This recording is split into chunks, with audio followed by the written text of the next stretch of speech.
In Gaza, you know they're starving because Hamas ate all the foreign aid. And if you believe they're really that bad off, you've drunk the jihadi Kool-Aid. Don't fall for the lies. Embrace the truth. It lasts forever, and it goes down smooth.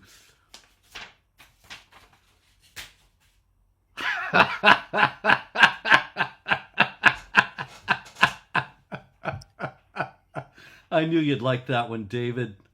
Rhyming smooth with truth by mispronouncing smooth. Oh, should I have said the truth? No, I actually like those off rhymes. It reminds me of it's a little after your time, Robert. Maybe not, Yes. but the Beastie Boys. Yeah, that's after my time. Yep. One of them said, y'all gather around to hear my golden voice. When it's time to rhyme, you know I get noise. So he changed nice into noise to get it to rhyme. So was he English? No. Because don't they say that noise?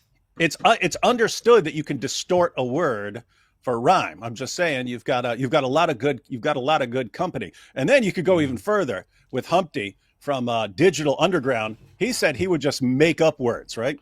So he said I get stupid. I shoot an arrow like Cupid. I use a word that don't mean nothing, like Loop did.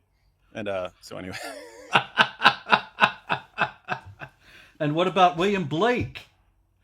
Oh yeah, him too. What immortal hand or eye could dare frame thy fearful symmetry? He stole that from the Beastie Boys. That's funny. That's it. All right. We got serious stuff here, David. We got Jihad. We got This Week in Jihad, ladies and gentlemen. False? It's not This Week in Jihad?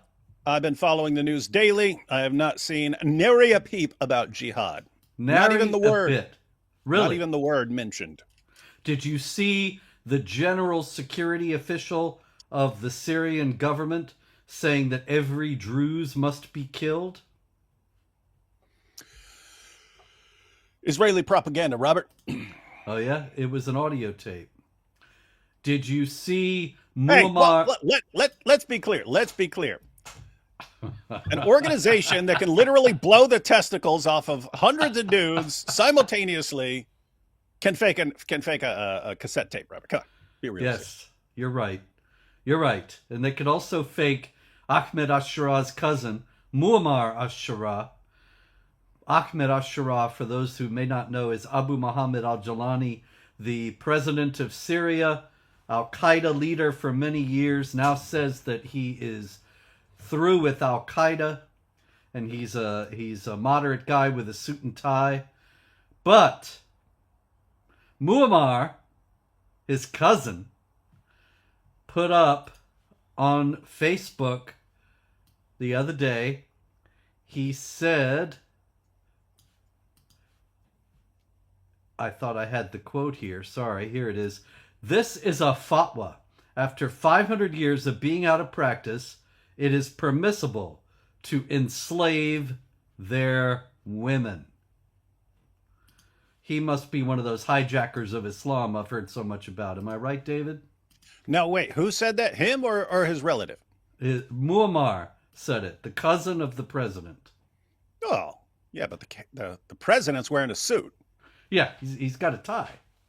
Yeah, so listen, Robert, if someone comes and says, yeah, I may have been a terrorist in the past, but I'm not now, because look, I've got a suit on, you can look and see the suit. Yeah. So you're not sure about the other thing. You're not sure about the other thing, right? Because you don't know. He could be lying. We don't know what he's wearing. We haven't seen a picture of it. But if you see him in the suit, yeah, then okay, he's telling the truth about this, so he's probably telling the truth about the other thing, and he's reformed, and he's gonna be a good guy now. And surely Islam does not countenance enslaving the women of the Druze. Well, it 100% would, but I'm saying this guy's reformed. Well, I don't know. I think Muammar Ashraf is telling us the truth here. Wait, but Robert, listen to how insane you sound. Are you telling us not to trust guys in suits? That's exactly what I'm telling you. Yes. Okay. All right. You heard it here, folks. Yes. All right. Also, they sent out suicide bombers this week against people they called calf-worshipping Druze pigs. Now, this calf-worshipping, I don't know a whole lot about the Druze religion, and it's very esoteric, but I didn't see anything about calves when I was looking into this week. And it seems to me like this is another one of those the Jews say Ezra is the son of Allah moments, where nobody knows what the heck they're talking about, and they don't really do this. Yeah, it's a little difficult because people know a lot about Druze, but the Druze are pretty. They don't talk about their stuff. They don't talk about their stuff much. It's kind of like to keep secrets. They don't intermarry with other groups and so on. So, does seem like that's a sort of situation where you could just make up anything you want about them because people don't know a lot about them. That's true. That's true. So you want to make up that they worship cows.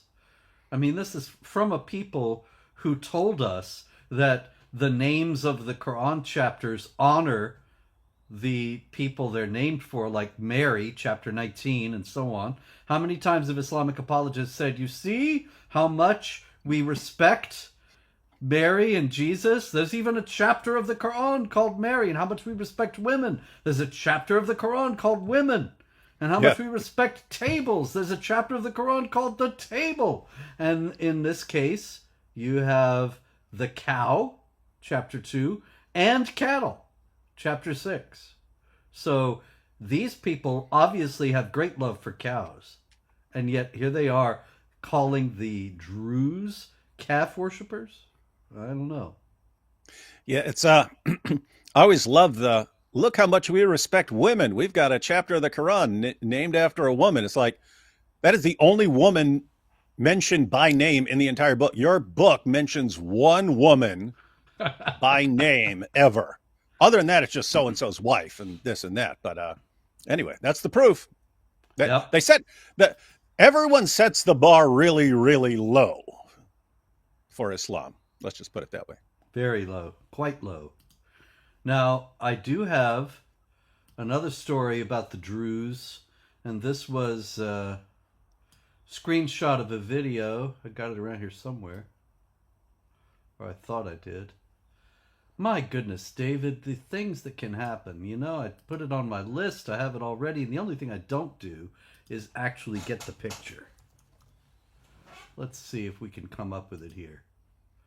No, of course we cannot, because I was on the road this week. I didn't save it on this computer. Never mind. I'm going to describe this. Yeah, tell us the story, Robert. The story is that a jihadi in Hayat Tahrir al-Sham, which is the Al-Qaeda group that Ashura was the head of, and now he's the president, and they are the army, or much of the army, of the Syrian Republic. They went into a Druze house of worship, and there's a guy there, and there's a picture of a Druze sheikh on the wall, and he's tearing it down. And the interesting thing about it is that he's wearing a vest that says press. But meanwhile, he's clearly a jihadi. He is desecrating the Druze house of worship. It's all on the video. And so it seems to me that is a strong reminder of how many jihadis we have seen in Gaza who pose as the press and use ambulances and hospitals to camouflage their jihad activities. And so here we have this guy marked press, and he's a jihadi, and he's persecuting the Druze in the same way. Yeah, with Hamas, the only time they dress up in their Hamas uniforms is after the ceasefire, and then they crawl out of their holes and they go, "You see, we're so strong. Look at our completely clean uniforms because we've been hiding the entire time." But sometimes they do need to go up and fight and so on. But yeah, they go around dressed as journalists and doctors and everything, and that way, if they die while slaughtering unbelievers in the name of Allah, then they go, "Oh, you killed another journalist. Israel's targeting the journalist." Smart. It's evil, but smart. It's very smart because there are so many credulous journalists, that is, real journalists, not just guys wearing the jackets. And the credulous journalists who write for AP and Reuters and all the rest of them, the New York Times and CNN, they just repeat, oh yes, Israel has killed some doctors or some journalists and so on. And they never check to see, well, these guys actually jihadis? And there have been so many jihadis who have been caught actually working for the New York Times. Guys that were filing reports 5 minutes after the October 7th massacre happened because they're there participating in it. And suddenly the New York Times or AP or whoever it was has the scoop on this massacre that's going on because one of the guys killing Israeli civilians is actually a journalist working for their outfit. You know, Robert. Yes, sir. We've received our fair share of death threats over the years. Yep. People promising to slaughter us in the name of Allah. They never do it. But you think if even 1% of these guys, so if you just said 99% of these guys are just full of it, but 1% are actually serious, that's still a serious, significant number of people who intend to kill us. So I suggest from now on, you and I walk around dressed like the Pope. That way, like the Pope. That way, if any of these guys ever actually succeeds, it'll be all over the media. Jihadis killed the Pope, and no one can question it because you're not allowed to question that sort of thing, apparently. And the Pope turns out to be David Wood. People just thought he was Bob from Chicago. It's about what you're wearing. The message I'm receiving from journalists around the world is it does not matter what you really are. It's only what you're wearing at the time when you're killed, and that defines you, and that's what we will all report. Okay, great. I'll dress up like the Pope then. That's a beautiful thing. We need more popes. I like it. Every man his own Pope. I'm a Pope. You're a Pope. He's a Pope. She's a Pope. Everywhere a Pope. Wouldn't you like to be a Pope too? Yep. All right. Meanwhile, another video showed Hamas digging up Gaza's water pipes and electricity lines and then using the pipes and the wiring to create rockets. And so then, of course, people say, oh, see, they're starving. They have no water. They have no electricity. Well, why is that? It is. You have to, I mean, in a sixth sense, you have to admire their ability to just like turn anything into a weapon. There's just anything becomes a weapon. Yes. Like you give them, hey, we want to get water to you. We'll take the pipes and we'll make rocket launchers out of them. They have babies. Here's our baby. This is our new weapon. We weaponize our babies. It doesn't matter what, like anything. They'll just turn it into a weapon. It's pretty, they're like the MacGyvers. They're like evil MacGyvers who turn everything into weapons. That's a beautiful thing. But it really is actually, it does display a certain ingenuity that if they turned it to something positive, they might actually accomplish something. I mean, seriously, take all these guys and then find a place in the world that needs a ton of tunnels. And these are your guys. Yeah. These are your guys. Yeah, I think that there's even more tunnels they haven't discovered yet. That the whole place was just practically fallen in on because every bit of it was dug up underneath.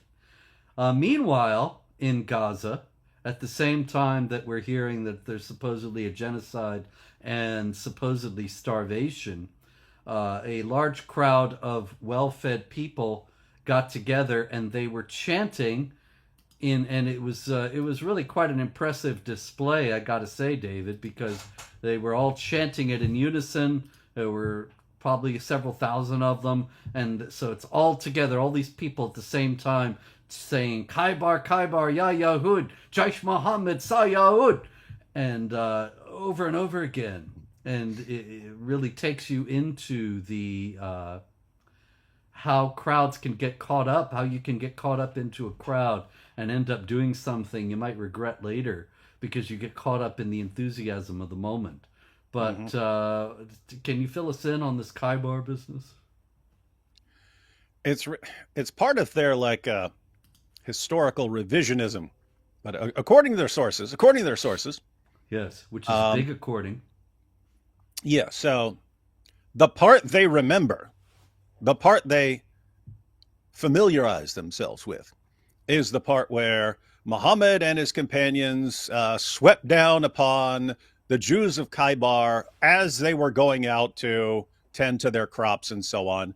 Bunch of defenseless farmers, and the Muslims sweep down on them and go on a killing spree, and then take a bunch of women as sex captives.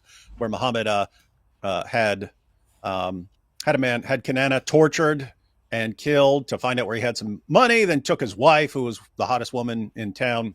So anyway, they remember that. And then it's, Jews, remember this. Remember that time when we did this to you. We're going to do this again. The part that they always, always, always, always, always leave out is that after the battle, Muhammad's like, well, I'm really hungry. And a Jewish woman walks in, Zainab bint al-Harith, and says, hey, you're hungry, eh?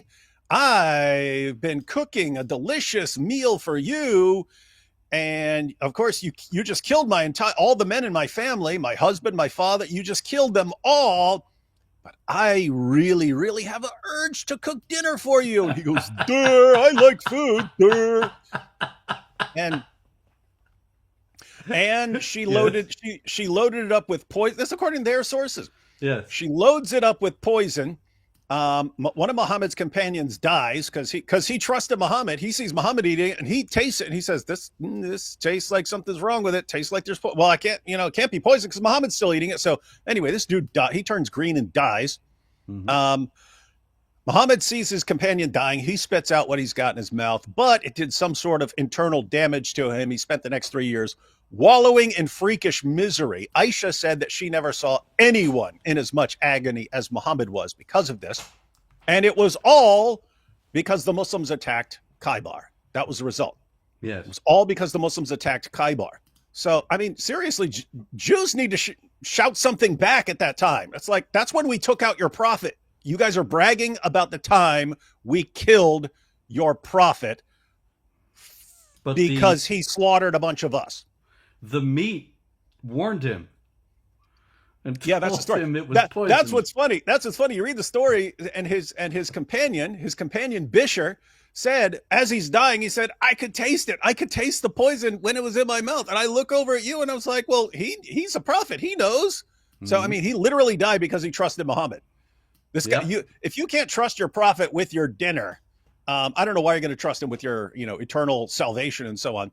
But isn't it amazing that Bishr says he could taste the poison, and then Muhammad sees Bishr dying and he goes, I have a revelation, everyone. The food has announced to me that it is poison. Too late, buddy. Your buddy's dying, and then you died because of it. Couldn't have warned you before you stuck it in your greedy face. Anyway, just lots of problems there. But seriously, looking it back at, like, Robert, you could line up all 8 billion people in the world, all 8 billion of them, and ask them, if you've just slaughtered a woman's entire bloodline for her entire family, and she offers to cook dinner for you, should you eat the food?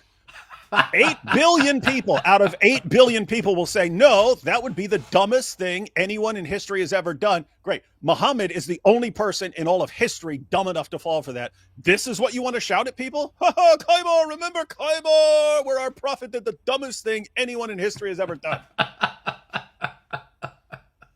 Well, of course, they remember it because they slaughtered a lot of Jews. Robert, that's actually, that needs to be pointed out, right? It's to them, it's worth it, right? Like, yes, like October 7th, they killed 1,200 people. That's worth everything that happens. Like, if you could bomb Gaza down to nothing, it's all worth it because we killed 1,200 of you, right? Why wouldn't it be? Killing a bunch of Jews at Khaybar was worth losing your prophet. That's the level of obsession.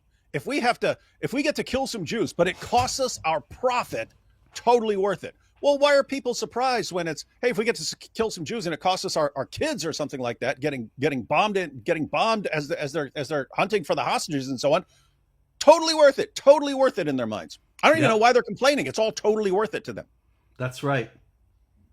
It's like it's the kind of Actually, it's the kind of fanaticism we saw in World War II as well, in the Holocaust, where Hitler had 1 million soldiers tied down dealing with the Holocaust and trains running and all these things. Meanwhile, his armies are collapsing in the East.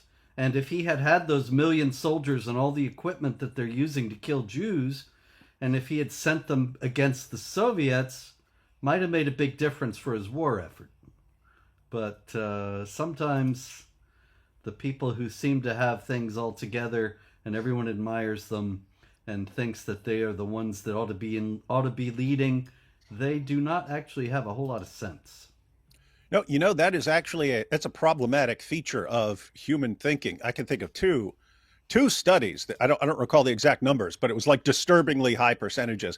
But one, it was people who are getting divorced, right? And it's, you can either be happy, or they ask people, you can either be happy or unhappy. But if you choose to be happy, your ex will be happy. Or if you choose your ex to be unhappy, you'll be unhappy. In other words, which would you prefer? You're both unhappy for the rest of your lives, or you're both happy for the rest of your lives. It is a disturbing percentage of people who say, I would rather both of us be unhappy for the rest of our lives, because they can't really be happy if their ex is happy. They want their ex to be miserable so much that they're willing to be miserable too. If that was the only option, yes, I'm willing to be miserable too, as long as my ex is miserable. And if it would mean my ex being happy, then I would rather not be happy. So it's like people who would sacrifice their own happiness to make another person miserable. It's that line of thinking. And then there was another one where they were talking about billionaires, and it said, if you could get rid of billionaires, but it would like destroy your economy and you would be poor too, would you do it? And it's a shockingly high number of people who say yes. As long as people like Elon Musk were not going to be rich, I would be dirt poor for the rest of my life. And I would rather be that than we're all okay, but these guys are super rich. So, guy's about to become mayor of New York saying that. Yep, and people voting him in, doing the exact same. We know what this is going to do to our city, but we do not want billionaires around. So it's the same idea. If killing all these Jews is going to cost us our profit, our buildings, our people, whoever, it doesn't matter. It's totally worth it as long as we get some of them Jews. Incredible. All right, I just found out what's wrong here with the photos. I had all these photos lined up, but then I got a new computer. You didn't take that into consideration, Robert? Well, it never occurred to me.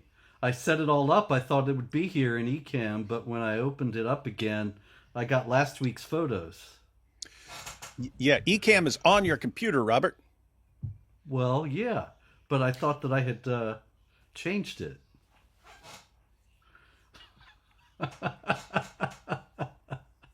All right, I see the problem.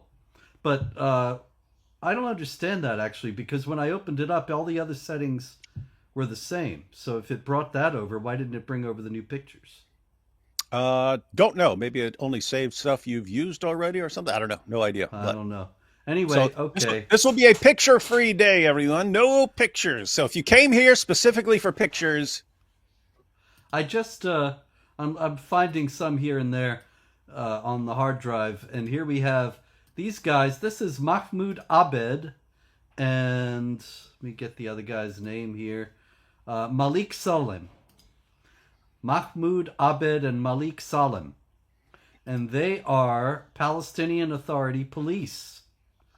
And they were serving in the Palestinian Authority police force. They actually just finished their training not long ago. And they carried out a combined stabbing and shooting attack that killed an Israeli security guard.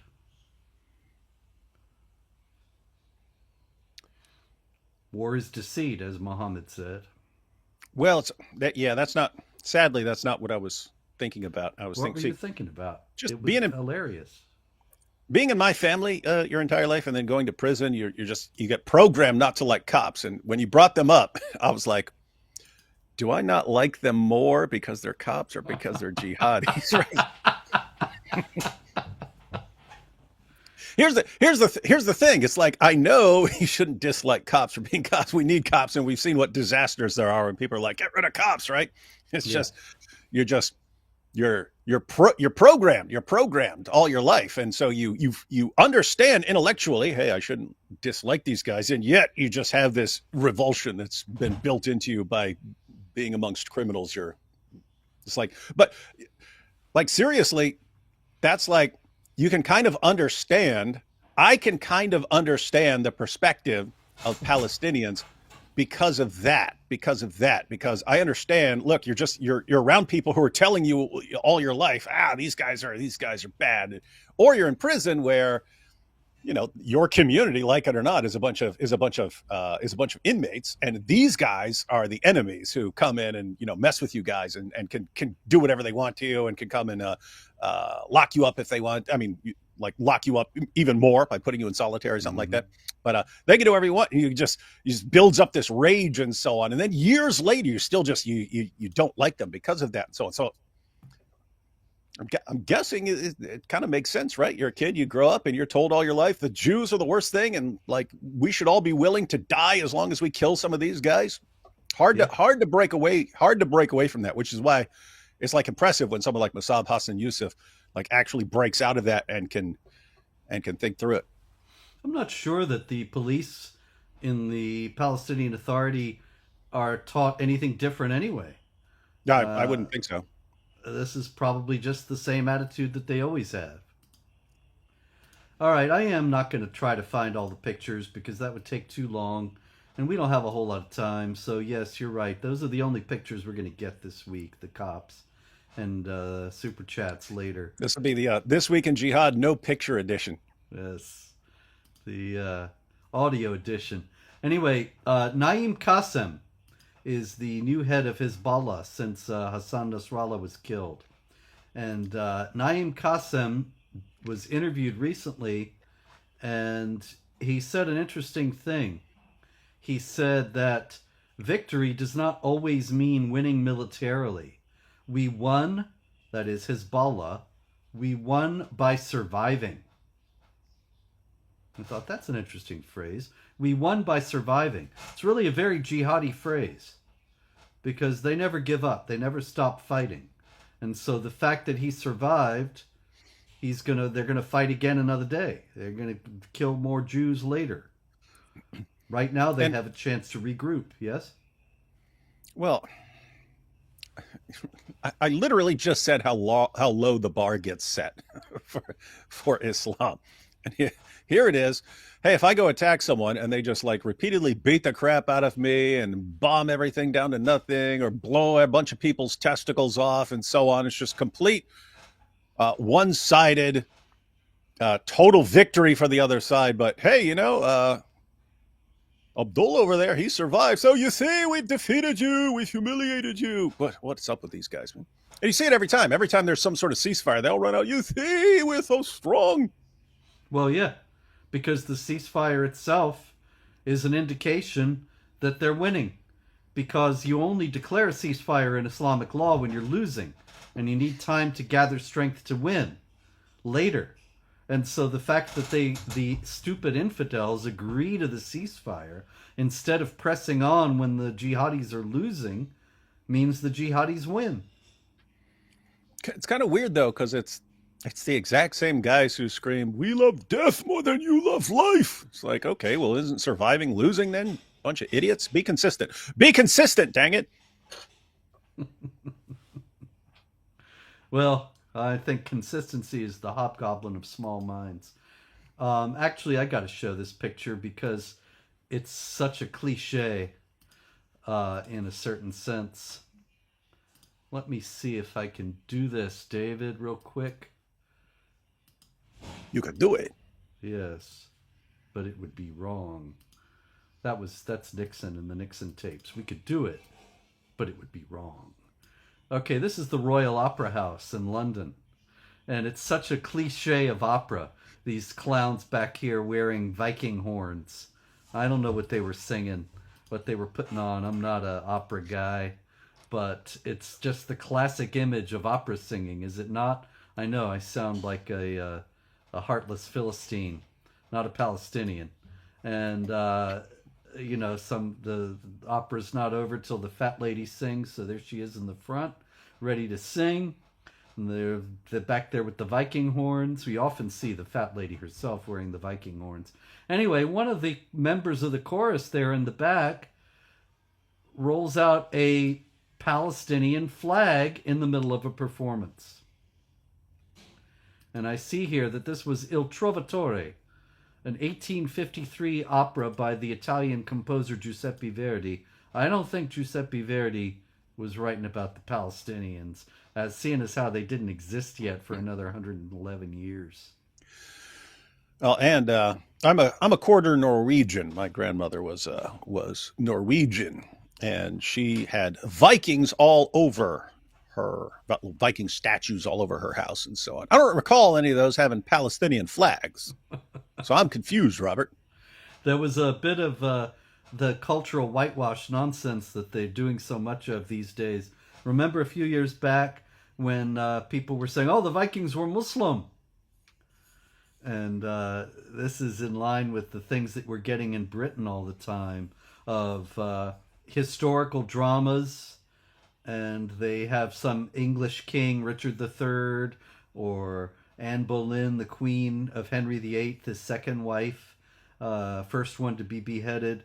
And they get black Africans to portray them.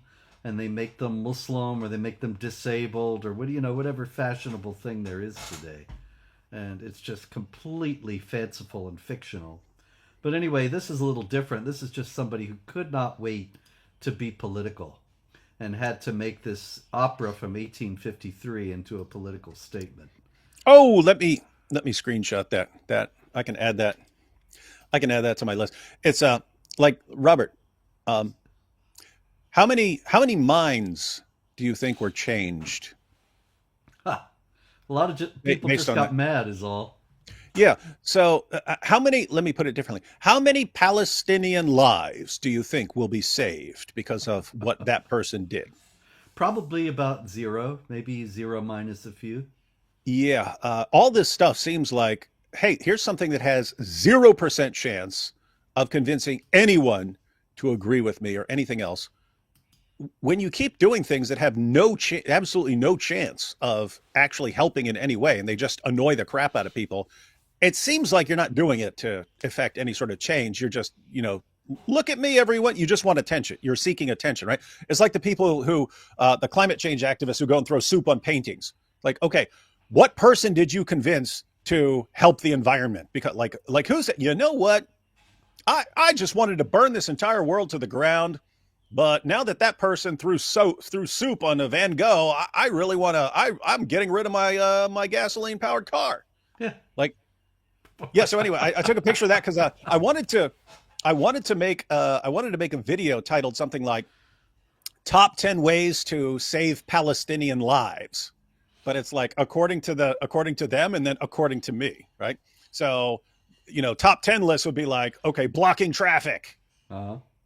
And you just go down the list of all that, screaming at people, tearing down posters of hostages. And so like all the stuff that they actually do, none of which has ever helped one single Palestinian at all. And it's all they do. And then like go through a real top 10 list. Hey, return the hostages. Stop wanting to kill Jews. Stop raising your kids to be obsessed with terror. Like all the stuff that would actually save Palestinian lives that no one on that side ever says.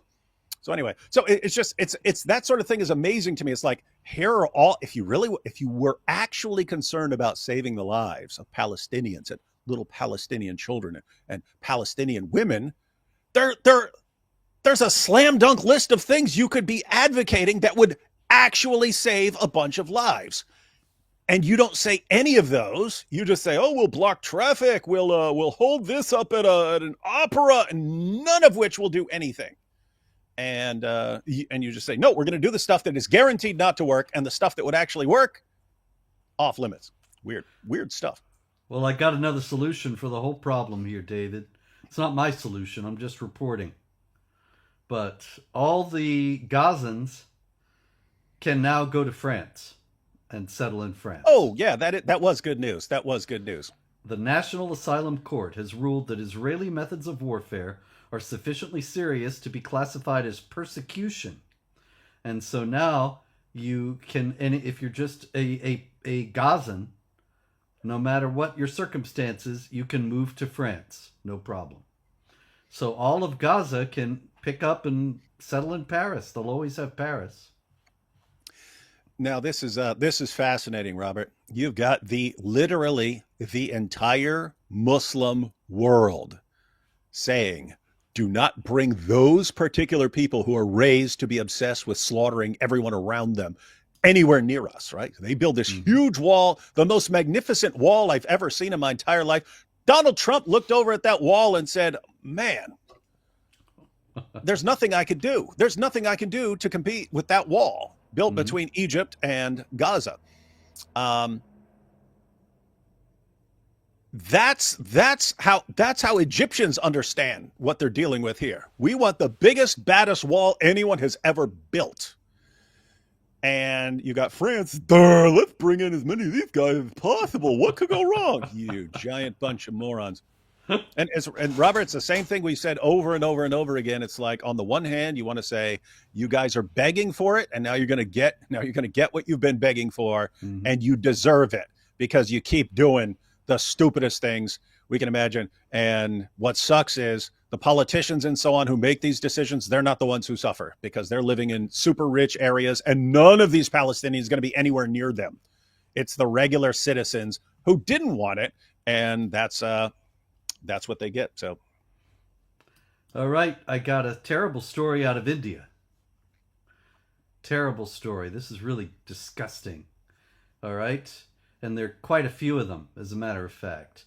So, you ready? Strap in for this.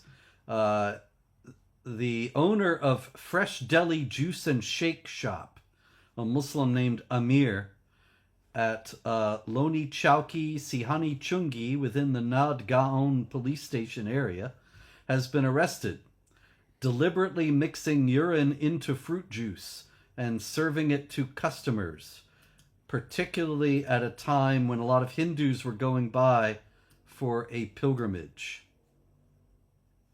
Same thing. Nope. That one was recent. This one is a few months ago. There's a pattern of this kind of behavior in India. A Muslim named Asab Ahmed was caught mixing urine into fruit juice he was selling to customers. He himself represented his name as Monu, which is a Hindu name, deceptively presenting himself to the Hindu clientele as a fellow Hindu. Well, yes? to be fair, Robert. Yes. Drinking pee-pee is sort of a normal thing in Islam. It's considered a good thing, and so maybe these guys just were concerned that all these Hindus had stomach ailments, and that a bit of pee-pee could go a long way to curing their ills. And maybe they didn't have any camel urine handy, and therefore went with some human pee-pee. But Muhammad said when a woman accidentally drank from his pee-pee pot, he said, "Ha! You'll never get a stomach ache again." And so maybe that's what the guy was thinking. No, this is miracle pee-pee. Yeah, I have that in the book, Muhammad: A Critical Biography. It's incredible. Anyway, so there's that story. That's going on. That's a form of jihad we have seen before, as a matter of fact. That Muslims trying to poison food. It actually happened in the UK. There was a guy arrested for the same kind of activity in Britain some years ago. And there have been several attempts where groups of Muslims were arrested around water reservoirs, behaving suspiciously, and arrested because it looked as if they were in restricted areas, and it looked as if that they were trying to poison the water supply. And some of those were in the United States. Had a typical incident. It's a funny thing, David. Sometimes these things go viral and sometimes they don't. Had kind of a typical story, actually pretty small-scale story compared to some of the ones that we've seen and covered here. But I had a story out of Nigeria. Fulani herdsmen and their Islamic jihadis on last Friday, killed 5 Christians and wounded 3 others in northwest Kaduna State, and kidnapped at least 110 people. And of course, we know that the jihadis kidnap people so they can enslave or ransom them, as it may be good for their group. But anyway, I put the story up at Jihad Watch, and it went out on Twitter as usual. And for some reason, this one went viral and got tens of thousands of, maybe hundreds of thousands of views, and dozens, maybe more, of angry Nigerians saying, "You are lying. This is fake news. And where and when did this happen? What are the names of the casualties?" Which, of course, is all in the report that I had.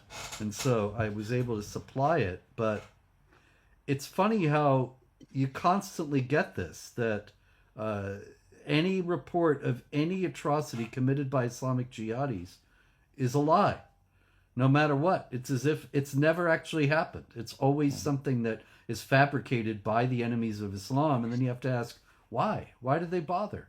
Why don't they make up stories about any other group killing people in the name of their ideology? It's very strange. Yeah, and then if a Hamas jihadi reports that his cousins, brothers, sisters, uncles, friend has a coworker who said a Jew did something, front page news all around the world. Oh, yeah. Oh, yeah. If Islamophobia happens, my goodness, that's international news.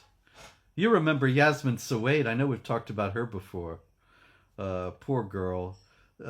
She was out late one night, and she was afraid of her father beating her. And so she made up a story about how guys in MAGA hats tore off her hijab on the subway. International news. Mm-hmm. Huge news. All made up. You got to respect the dad, though. I remember that one. Remember what the dad did? He shaved her head. Yeah, it's like the point was he actually punished her for raising this big ruckus over something that never happened. Whereas unless he only did that because she got caught, right? I was thinking he did it because she was out late with a boy. Oh yeah, that's possible. Yeah, and so he's humiliating her in her femininity, cutting her hair. Yeah, that's when it happened. I was like, oh, okay, he actually got ticked off that she lied and caused this uproar. But you're right; it may have just been the other thing. And you're right. You're right. You're right. I'm wrong. I take it back. I don't know. It may be, but I'd have to look back at it, But I that's what I remember from it anyway. Yeah. So guys, this girl, she was out late. She didn't want to get in trouble, and so she did what we see over and over and over again. She makes up a story about some guys harassing her and pulling off her hijab. International news about how evil the United States is persecuting poor Muslim girls. And turns out she made it up. That's just the go-to move. If you're home late, you just blame some Islamophobes and everyone goes, oh, my poor little girl. Then it turns out to be a lie. And so he either shaved her head because she was out late with a boy or because she lied about what actually happened and caused this big uproar, or because she got caught. In other words, he was like, look, if you're going to make something up, make it believable. Look, you just, Yep. You're exposed. You're exposed. Do a better job of lying about the infidels next time. That's it. I got to find this guy's picture because he's such an interesting looking guy here. That is Shahir Qasim. Did you see him? No, but first I thought he had a world champion Zabiba, but then it was just hair. It's his thinning hair. Anyway, Shahir Qasim, this past week, this is a very strange guy, very interesting guy. He stole a plane, one of those small private planes, a Cessna. Yep, happens to all of us. In Victoria, British Columbia, and he flew it to Vancouver. And he's, of course, been charged with hijacking and so on. But the weird thing about it is, David, that when this story broke, they were talking about a message he left on his Facebook page. And I went over to Facebook, and lo and behold, it was still there, which is very strange, as you That's know. weird. They take that stuff down. Yeah, they take these things down immediately, but it could still be there for all I know. And this is his message. I got a screenshot of it, and it says, "I am Sam Khurana, editor of the Arctic News blog. I am Shahir Kasim, editor of ShahirKasim.com. I am a messenger of Allah. I am the Messiah, sent to save humanity from climate change and usher in an era of world peace. The Arctic sea ice is going to disappear within 2 years. When that happens, huge amounts of methane are going to erupt from the Arctic Ocean, triggering abrupt runaway global warming, turning Earth into Venus. Humans will go extinct within the first few years. We must begin geoengineering immediately to stabilize the Arctic ice sheet and prevent human extinction. People of the world, mobilize. Mobilize now. The angel Gabriel appeared before me and gave me a message from Allah. You can find that message at ShahirKasim.com, which unfortunately had been taken down." What? Yeah, I went there. It was nothing. Dude, that wasn't the angel Gabriel. That was Greta Thunberg, you dummy. The angel Greta. That's it. All Yeah, right, Robert. yes? Robert. What do you think about how? Because you just mentioned it. After every terrorist attack carried out in the name of Allah, it's like they would delay releasing the names so that they scrub all the social media sites, and then they release the names. Mm-hmm. And then you can't look up anything this person has said before, and it's kind of depending on their intention, you can either understand it or it's just pure evil. Because if you're thinking this guy is a terrorist and he's about to have everyone's attention, so whatever his reasoning was or his manifesto, we want to make sure that it doesn't get out. And that way, if he's trying to draw attention to a message, people don't actually get the message. And so we want to scrub everything.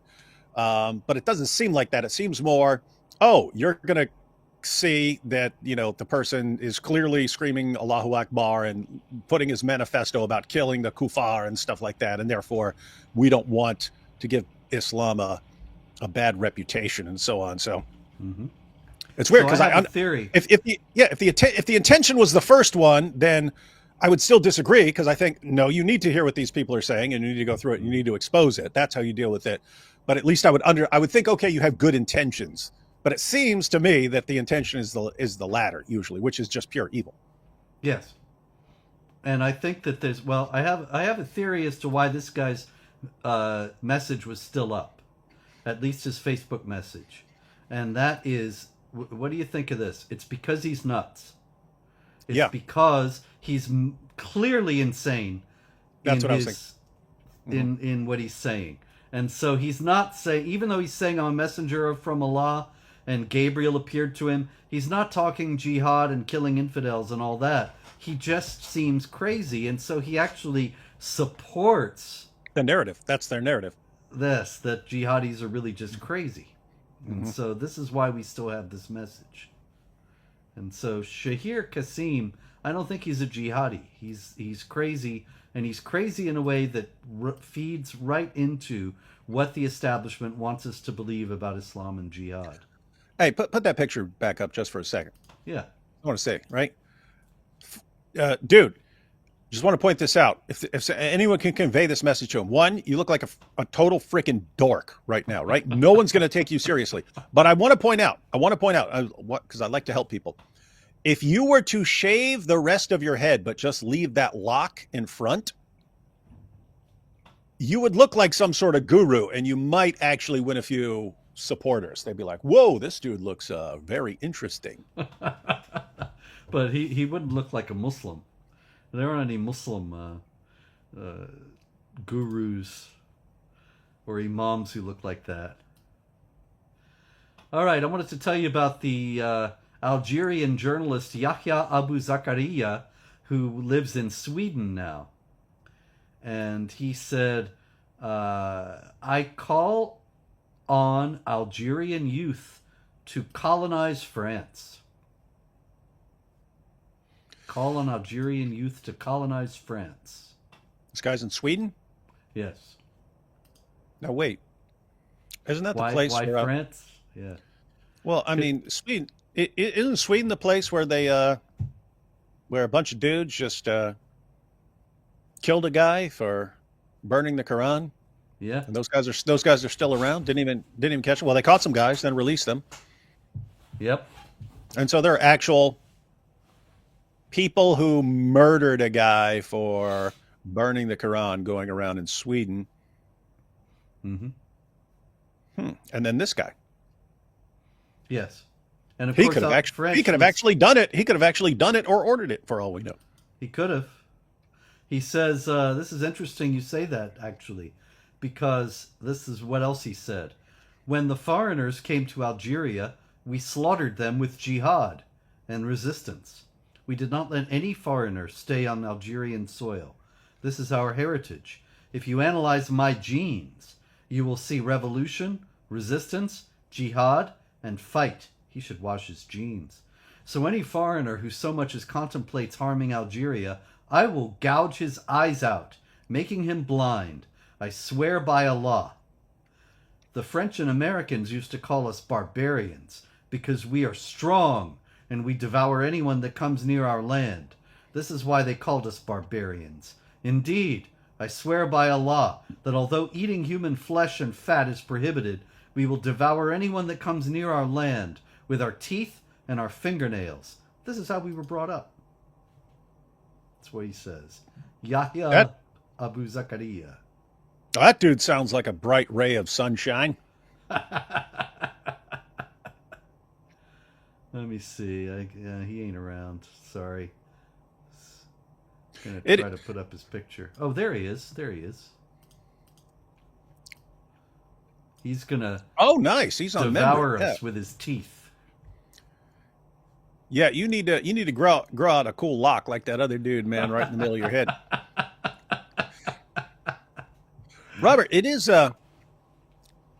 interesting how, first, on the one hand, the dude broke my heart. I really, really, really wanted Algeria. I just wake up every day. Oh, Algeria! If I could only take Algeria. But it is interesting.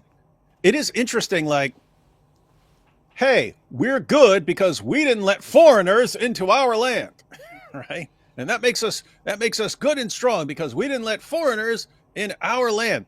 And then one of the main objections to Jews being in Israel, because one, you had some Jews who were always there, and then you had some Jews that moved there, right? Mm-hmm. And at first they're just going there and buying land, right? They're just going, hey, I'm going to buy a house and stuff.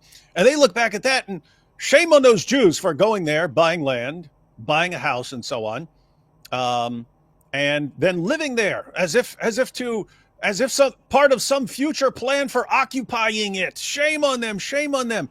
And it's like, wait, if you guys really believe anything you're saying about anything, how in the name of common sense do you just turn around and say, yes, we're going to move to all these places and we're going to keep moving and multiplying until we take them over, and say it's perfectly good? And the answer is because of Islam. It just turns you into a complete, utter, total hypocrite.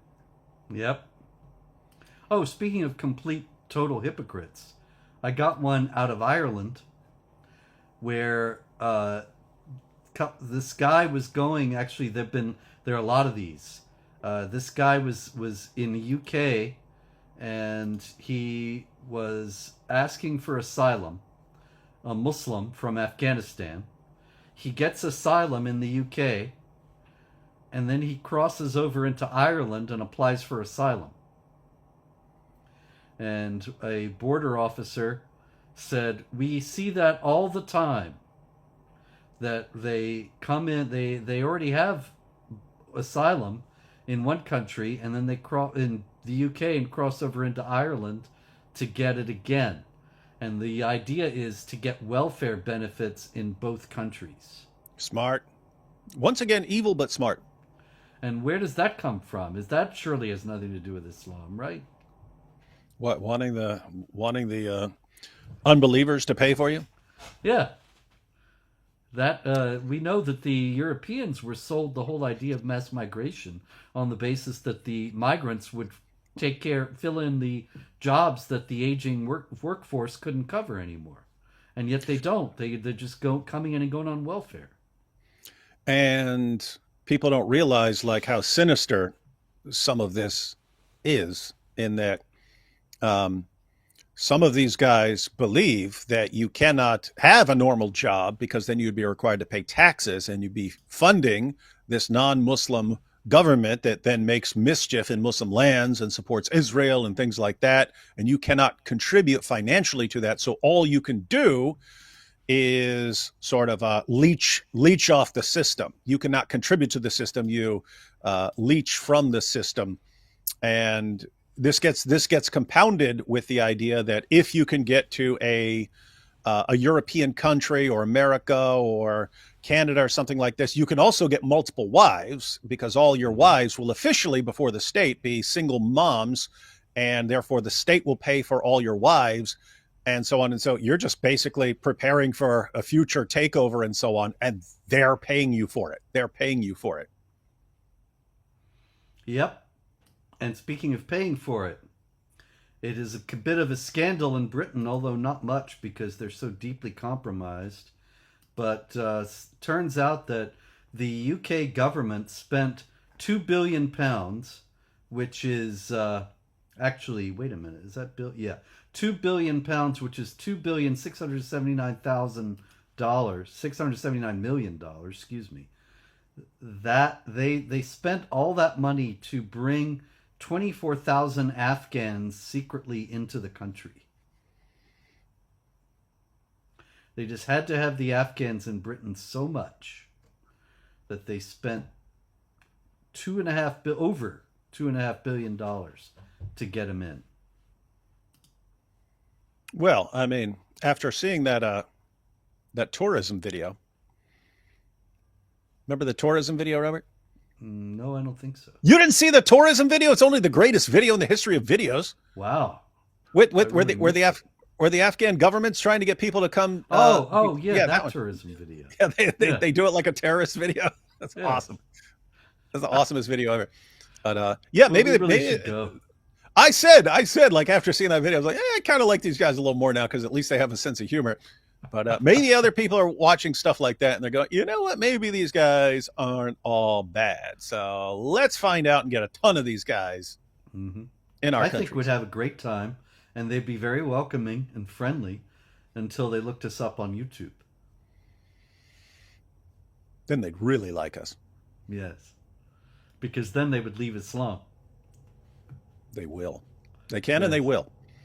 They can and they will.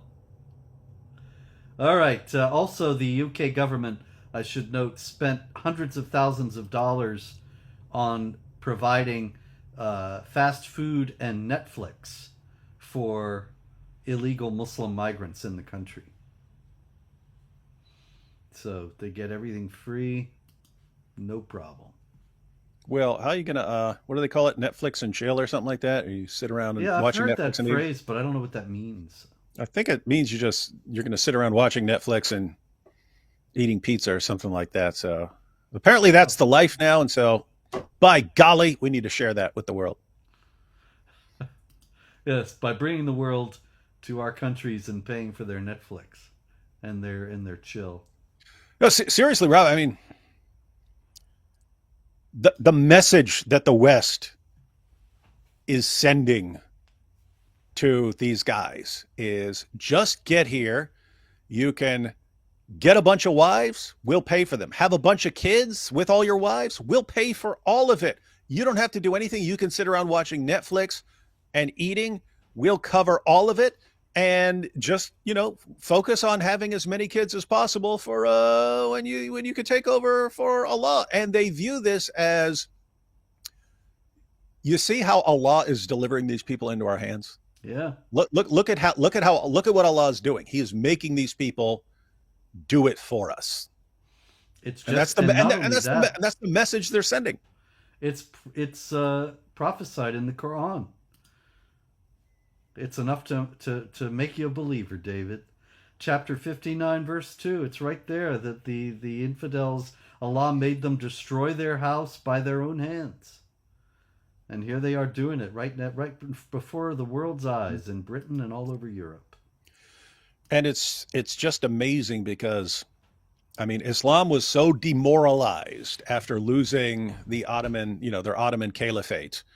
They were so demoralized after that, and then just being so weak, and Israel just being able to crush them over and over again, and Western nations just completely overpowering them to where they're helpless, and they're sitting around whining and so on. They're sitting there thinking, it's like you're on the verge of mass apostasy, because they're looking at going, this is not the way things are supposed to be. This is absolutely not the way things are. We're supposed to be in charge. But then the Western governments do stuff like this, and they're sitting there going, oh, maybe this is how Allah is conquering them. It's not through us marching out. Allah's going to conquer them like this. Mm-hmm. Okay. You're giving, Western nations are united in giving hope to jihadis. Yep. And you don't have to. You could have them completely demoralized everywhere they turn, and instead you keep encouraging them. You are correct, sir. All right, we're moving on now to our super chat portion of the evening. Don't have so many today. Let's see. Grumpy Granny says, we had an interfaith presentation at work yesterday, and Nice. The Muslim presenter told us a pack of lies, religion of peace. I wanted to speak up, but need my job. Well, Grumpy, we all have to make hard choices sometimes. Unfortunately, these lies are very common, and while you might have done some good by speaking up, more likely they would just think, oh, what a nut, and yeah, let's fire her. She's Islamophobic. I have to, Grumpy Granny. I've said this various times before, but in that situation, yes, you do want to keep your job, but there is a way to get the exact same information across in those circumstances. So if that happens again, then what you do is, by the way, feel completely free to throw us under the bus to get the point across. What you do is you come up with a couple of whatever you want to talk about. What you don't do is say, oh, you're talking about how great Islam is. Why does Surah 9, verse 29 say, fight those who do not believe in Allah? Or why'd your prophet bang a prepubescent girl or something like that? You don't want to do that, because then it's you saying it and you're the bad one, right? So what you do is you say, well, yes, I'm really glad you're here, because, someone sent me a clip of this Robert Spencer guy, and he says this and this and this, and he quotes these verses. So I'm just wondering how I could respond to that. How could I respond to that sort of thing? And then let the person talk. Oh, that was so helpful. It was so helpful. This David Wood guy, he quotes like 200 of your hadiths saying that Muhammad had sex with a 9-year-old girl. I don't know how. I'd be interested in getting a Muslim response to that, so I get both sides of the story. So what would you say? You can get the exact same information across where you're actually enlisting this person to help you understand what's wrong with what we say. That's beautiful, David. Of course it is. You're a genius. I'm a beautiful guy. Avi Ganuth. If the jihadi dresses fine, he'd never hurt a fly. It rhymes, so it's true. Fine and fly? I don't know, Avi, but close. It's as good as truth and smooth. Do you think it is advisable or even plausible for the Trump administration to pursue a strategy of returning Assad to power in Syria? Why or why not? I don't think it's advisable or plausible. Nope, too late. Yeah. Got to figure out how to deal with the current mess as it is. Exactly. Assad didn't have the power to assert his authority over the whole country after the Civil War, and so he certainly wouldn't have it now. Yep. Yep. Please Nope, comment can't on do the that. Gaza Catholic Church damaged by attacks, as well as the situation in the Arab Christian town of Taiba. What are we to make of it? Well, these things happen in warfare. I think that the people who are saying that they targeted the church deliberately, it's just completely counterintuitive. Israel has enemies all over the world, and many of them on unjustifiable pretenses. Why would they go out of their way to make enemies they don't have to make?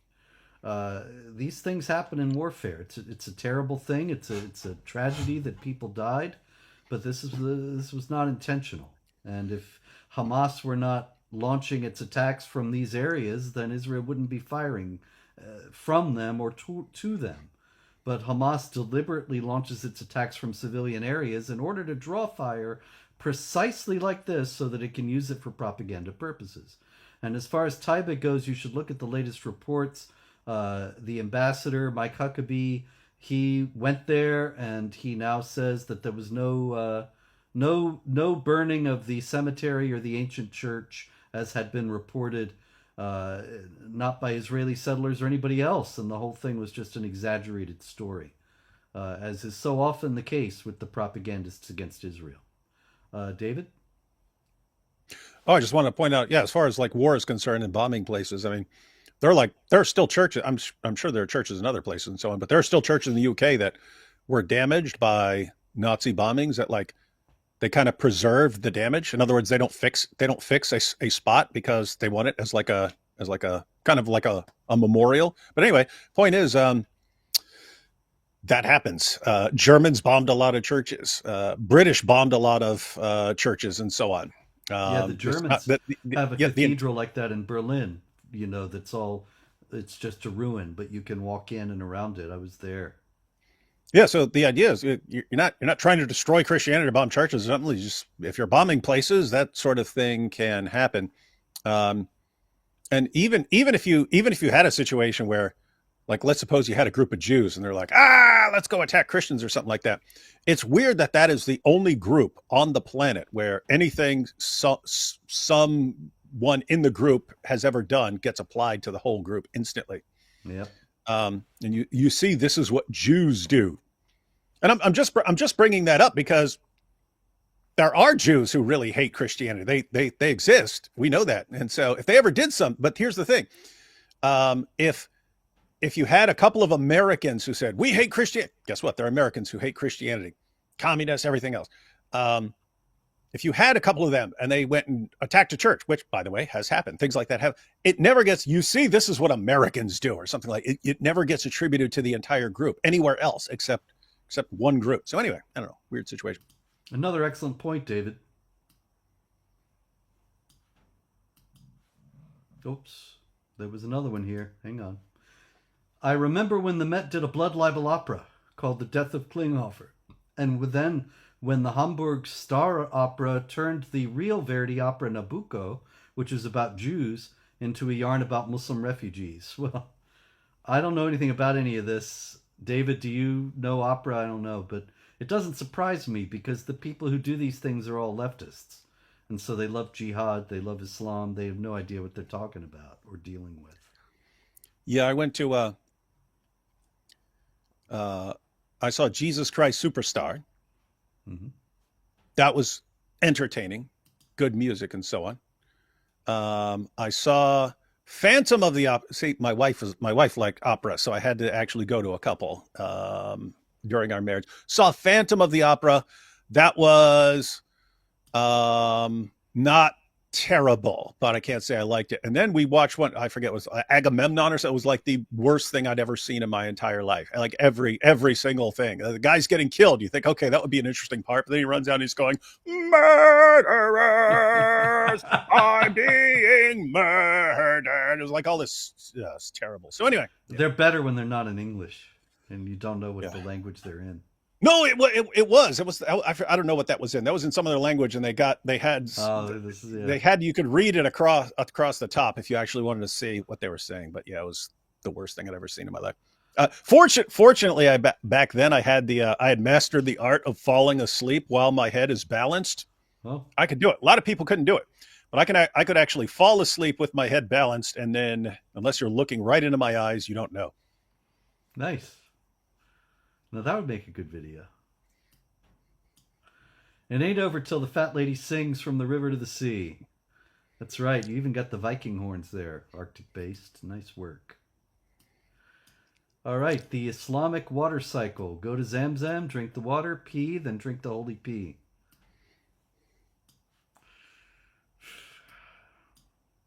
It's beautiful religion. Greetings, Grom, Poland. Our citizens have to watch the Polgar border. Oh, Poland's Polish-German border, the Polgar border, because illegals are being pushed into our lovely country by German police. Fun. Now, this is interesting to me because I thought Putin was the guy who was pushing Muslim migrants into Europe in general, which would mean Poland almost immediately because it's the first place there, coming from Russia, or not counting Belarus, which isn't really a real country anyway. And now I'm going to hear from all these angry Belarusians. Hey, we will not be intimidated by you Belarusins. Don't even try it. We've been dealing with jihadis for decades. You're not scaring us. Yep. All right. Nothing will stop you from taking Shahada quicker than a fresh Jihad Watch video featuring David Wood, a.k.a. Jensen Button. I don't know who Jensen Button is, but I'm about to look it up. Okay. Ooh, guy looks kind of cool. British racing driver. No, just British racing driver. Okay. Does he look like you? Does he look like Mike Winger? He's significantly more handsome than I am, but there is a slight resemblance with the way we have our hair cut and beards trimmed and so on. So, okay. McDonald's Muta Meal says, people, there is no sweeter zakat than smashing the like button and sharing the video. Thanks, Muta. McMuta. That's a McMuta. Did you ever get a McMuta meal, by the way? Nobody ever gave you one? No, I went and ordered one. I ordered one from McDonald's. AP recorded it. Yeah, so I ordered one. They didn't have the McMuta and stuff because it's apparently only in the UK. Oh. So you'd think, okay, record yourself ordering a McMuta in a UK McDonald's, but I'm not allowed in the UK. Neither are you. That's right. We can't even get a McMuta. Can a brother get a McMuta around here or what? Oh, side note for anyone who's interested in the topic. If you didn't catch it, there's an interview freshly posted over on my channel where we interview Mohammed Hijab's ex-wife. Oh, that's huge. Yeah, everybody should go see that. But not till this is over. There once was a thug named Jelani that was never hugged by his mommy. He ditched camo for a suit, found a suit that fit best, then he went out to lie to the West. Work on the meter, Mike, but you're onto something. And you have to include zoot to rhyme with suit in that one. That's right. Oh, David, hey, I should ask, was that like it? I have to say, it's not on par with your poems, Robert, but it's totally on par with the Quran. Well, that was close. Yeah. That was very close. Scary. Got a heart? Thanks, Song of Relief, for the heart. Oh, it actually showed it instead of describing it. Wow. Wait, what? It did? Where? Yeah, Where? Back here. See that? Oh, that's with a heart. That's okay. That's not a super sticker. Right one? Yeah. Oh, okay. I thought you'd had the good news that they're now showing super stickers. No, apparently not. I don't know. We can't win. We can't win, Robert. First time doing a super chat. Thank you, Margot Dolney. Not really sure what to say. Say hello, but want to, so I'm thankful for everything you guys are doing. God bless you both. And you as well, Margot Dolney. And thank you. Chechen girl fled to Georgia from an arranged marriage. Family members found her, but the Georgian police sent them packing. One for the good guys. Yes, indeed. Now, how'd she get all the way to Georgia? I just don't understand. Late to the stream, not sure if it's been commented upon yet. Robert, do you think you'll blow too many Marys out of the water? Oh, forgot about that. Oh, yeah, you're debating Mary. Yeah, I am on Friday, as you did with David Wood during your upcoming debate with her. I'm trying not to be overconfident here. Overconfidence is a killer. Mary has very formidable arguments, and I'm looking forward to discussing these issues with her. I have to say, you do not want to be overconfident about Mary Harp. She is massively, massively underknown. She has a disturbing amount of knowledge, whereas if I'm debating this topic, I'm giggling myself silly because you guys just trash the sources and point out how everything's in question, and I just get to make fun of Muhammad the entire time. So I think, it's like a dream debate. We should do this every week. Mary she's kind of terrifying, I have to say. That's a scary one, Robert.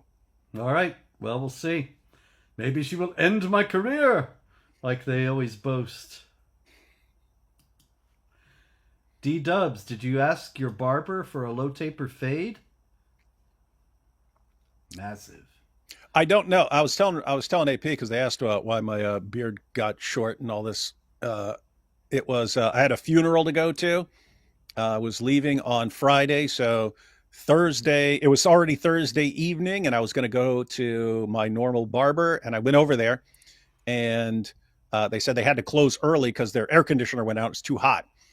And so I had to scramble around to find a barber shop that was open in the evening. Barbershops usually close up pretty early. So I found one that was still open. It was my last chance because leaving the next day for a funeral is all raggedy. And so I went into a random place that I found. There was an Asian lady in there. I couldn't understand anything she was saying. And so she's talking and she's like, and I'm like, oh, yeah, sure, that's fine. All of a sudden, right down the side of my beard and stuff. Yeah, so I didn't know what she was saying, but I was agreeing to stuff, and then so anyway. Oh my goodness.